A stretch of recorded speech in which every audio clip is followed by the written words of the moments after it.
जय श्री राम, राधे राधे। तो मित्रों, आज आप सुनेंगे अपशगुन देखकर महाराज युधिष्ठिर की शंका करना और अर्जुन का द्वारका लौटना। सूत जी कहते हैं, स्वजनों को मिलने और पुण्य श्लोक भगवान श्री कृष्ण अब क्या करना चाहते हैं, ये जानने के लिए अर्जुन द्वार पर गए। कई महीने बीत जाने पर भी अर्जुन वहां से लौटकर नहीं आई। धर्मराज युधिष्ठिर को बड़े भयंकर अपशगुन दिखने लगे। उन्होंने देखा काल की गति बड़ी विकट हो गई है। जिस समय जो ऋतु होनी चाहिए उस समय वह नहीं होती और उनकी क्रियाएं भी उल्टी ही होती हैं। लोग बड़े क्रोधी, लोभी और असत्य परायण हो गए हैं। अपने जीवन निर्माण के लिए लोग पाप पूर्ण व्यापार करने लगे हैं। सारा व्यापार कपट से भरा हुआ है। यहाँ तक कि मित्रता में छल मिला रहता है। माता पिता, सगे संबंधी, भाई और पति पत्नी में झगड़ा टंटा रहने लगा है। कली काल आ जाने से लोगों के स्वभाव और दम्भ आदि अधर्म से अधिभूत हो गया है। प्रकृति में भी अत्यंत अरिष्ट सूचक अपशगुन होने लगते हैं। ये सब देखकर युधिष्ठिर जी ने अपने छोटे भाई भीमसेन से कहा। युधिष्ठिर जी ने कहा, भीमसेन, अर्जुन को हमने द्वारका इसलिए भेजा है कि वहाँ जाकर पुण्य श्लोक भगवान श्री कृष्ण क्या कर रहे हैं इसका पता लगा आए और समझ से मिल भी आए। तब से 7 महीने बीत गए किंतु तुम्हारे छोटे भाई अब तक नहीं लौट रहे हैं। मैं ठीक ठीक ये नहीं समझ पाता हूँ कि उनके न आने का क्या कारण है। कहीं देव ऋषि नारद के द्वारा बतलाया हुआ उस समय तो नहीं आ पहुँचा है जिसमें श्री भगवान कृष्ण अपनी लीला विग्रह का स्मरण करते हैं। उन्हीं भगवान की कृपा से हमें ये संपत्ति, राज्य, स्त्री, प्राण, कुल, संतान, शत्रुओं पर विजय और स्वर्ग आदि लोगों का अधिकार प्राप्त हुआ है। भीमसेन, तुम तो मनुष्य में व्याघ्र और समान बलवान हो। देखो तो सही, आकाश में उल्कपलादि, पृथ्वी में भूकंप आदि और शरीर में रोग आदि कितने भयंकर अपशगुन हो रहे हैं। इसमें ये बात सूचना मिलती कि शीघ्र ही हमारी बुद्धि मोह में डालने वाला कोई उत्पात होने वाला है। प्यारे भीमसेन, मेरी बाई जाग, आंख, कान, जांग, भुजा बार बार फड़क रही है। हृदय जोरों से धड़क रहा है। अवश्य ही बहुत ही जल्दी कोई अरिष्ट होने वाला है। देखो, ये सियारिन उदय होते ही सूर्य की ओर मुंह करके रो रही है।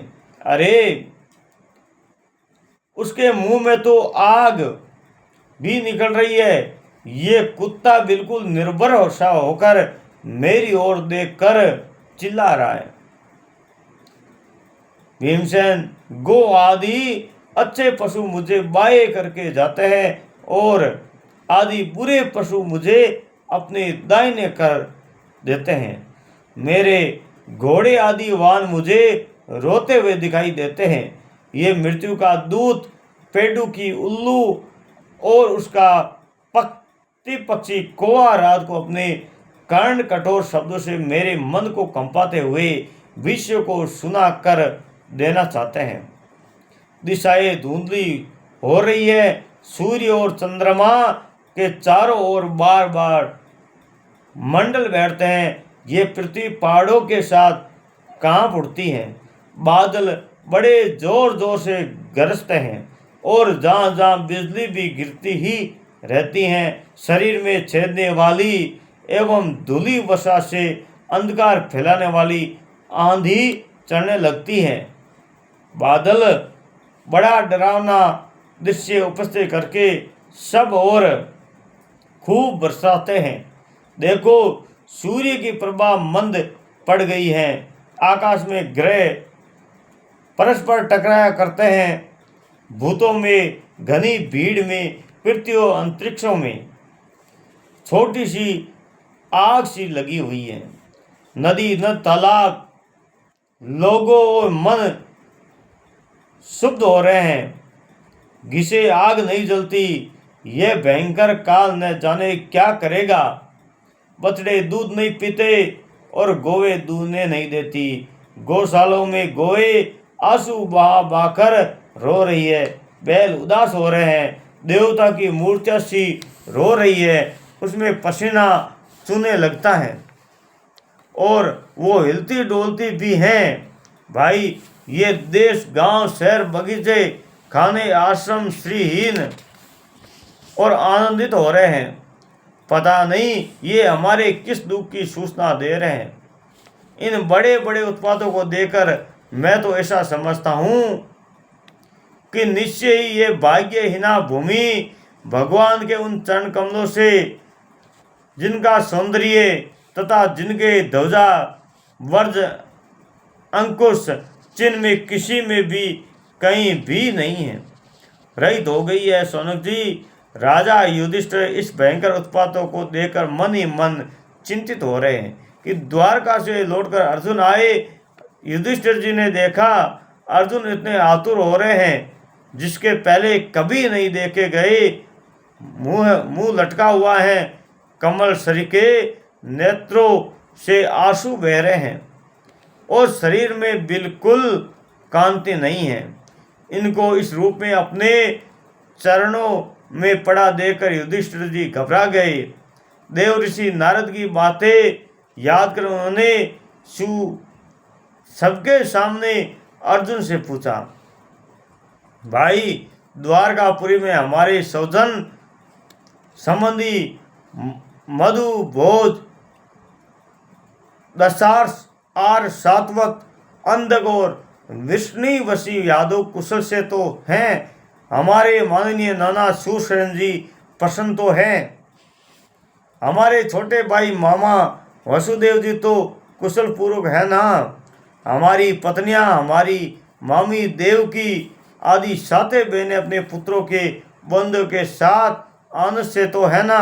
जिनका पुत्र कंस बड़ा दुष्ट था, वो राजा उग्रसेन अपने छोटे भाई देवक के साथ जीवित तो है ना। हार्दिक अपने पुत्र कृतवर्मा, अर्कुर, जयंत, गद, सारण तथा शत्रुजित आदि यादव वीर सकुशल से तो है ना। यादवों में प्रभु बलराम तो आनंद से तो है ना। विष्णुवश के सर्व श्रेष्ठ महारथी प्रद्युम्न सुख से तो है ना। युद्ध में बड़ी फुर्ती दिखाने वाले भगवान अनिरुद्ध आनंद से है ना। सुषेण, चारुदेशन, जामवंतन, सांब और अपने पुत्रों से सही ऋषभ आदि भगवान श्री कृष्ण अन्य सब पुत्र प्रसन्न तो है ना। भगवान श्री कृष्ण के सेवक सुरतदेव, उद्भव आदि और उनके सुनंद, नंद आदि प्रधान यदुवंशी भगवान श्री कृष्ण और बलराम के बाहुबल से सुरक्षित तो है ना। सबके सब कुशल तो है ना। हमसे अत्यंत प्रेम करने वाले वह लोग कभी हमारा कुशल मंगल भी पूछते हैं। भक्त वत्सल ब्राह्मण भक्त भगवान श्री कृष्ण अपने स्वजनों के साथ द्वारका की सुधर्मा सभा में सुखपूर्वक विराजते तो है ना। वह आदि पुरुष बलराम जी के साथ संसार में परम मंगल परम कल्याण उन्नति के लिए यदुवंश रूप क्षीर सागर में तो विराजमान है ना। उन्हीं के बाहुबल से सुरक्षित द्वारकापुरी में यदुवंशी लोग सारे संसार के द्वारा सम्मानित होकर बड़े आनंद से विष्णु भगवान के पार्षदों के समान विहार कर रहे हैं। सत्यभामा आदि 16,000 रानियां प्रधान रूप से उनके चरण कमलों की सेवा में रत रहकर उनके द्वारा युद्ध की इंद्रादि देवताओं को हराकर इंद्रादि के भोग्य तथा उन्हीं की अभिष्ट पति परिजात आदि वस्तु का उपयोग करती हैं। यदुवंशी श्री कृष्ण बाहुबलों के प्रभाव से सुरक्षित रहकर निर्भय रहते हो, बलपूर्वक लाई हुई बड़े बड़े देवताओं के बैठने योग्य सुधर्मा सभा को अपने चरण कमलों को आकृत करते हैं। भाई अर्जुन, ये भी बताओ कि तुम स्वर्ग तो कुशल से हो ना? मुझे तुम श्रीहीन से दिख रहे हो। वहाँ बहुत दिनों तक रहे, कहीं तुम्हारे समान तो किसी प्रकार की कमी नहीं हुई, किसी ने तुम्हारा अपमान तो नहीं कर दिया, कहीं किसी ने दुर्भाग्यवश अमंगल शब्द आदि के द्वारा तुम्हारा चित्त तो नहीं दुखाया, अथवा किसी आशा में तुम्हारे पास आए वे याचकों को उनकी माफी मांगी हुई वस्तु का अपनी ओर से कुछ देने की प्रतिज्ञा करके भी तुम नहीं दे सके। तुम सदा शरणागतों की रक्षा करते आए हो, कहीं किसी भी ब्राह्मण बालक भक्त, ब्राह्मण बालक, गो, बूढ़े, रोगी, अबला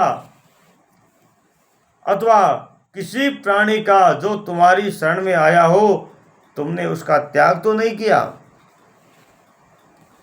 कहीं तुमने अगम्या स्त्री का समागम तो नहीं किया, अथवा गमन करने योग्य स्त्री का साथ असत्कार पूर्वक सत्कार समागम तो नहीं किया। कहीं मार्ग में अपने से छोटे अथवा बराबरी वाले से हार तो नहीं गए, अथवा भोजन कराने योग्य बालकों और बूढ़ों को छोड़कर तुमने अकेले ही भोजन तो नहीं कर लिया। मेरा विश्वास है कि तुमने ऐसा कोई निंदित काम तो नहीं किया होगा जो तुम्हारे योग्य न हो, और न हो अपने परम प्रियतम अभिन्न हृदय परम सुहृद भगवान श्री कृष्ण से तुम रहित तो नहीं हो गए, इसी से अपने को शून्य मान रहे हो। इसके सिवा तुम्हारा दूसरा कोई कारण नहीं हो सकता जिससे तुम्हारी इतनी मानसिक पीड़ा हो। इस प्रकार कहकर अर्जुन से पूछा गया, और उसके बाद कल हम इसके आगे की कथा हम कल करेंगे। तब तक के लिए राधे राधे।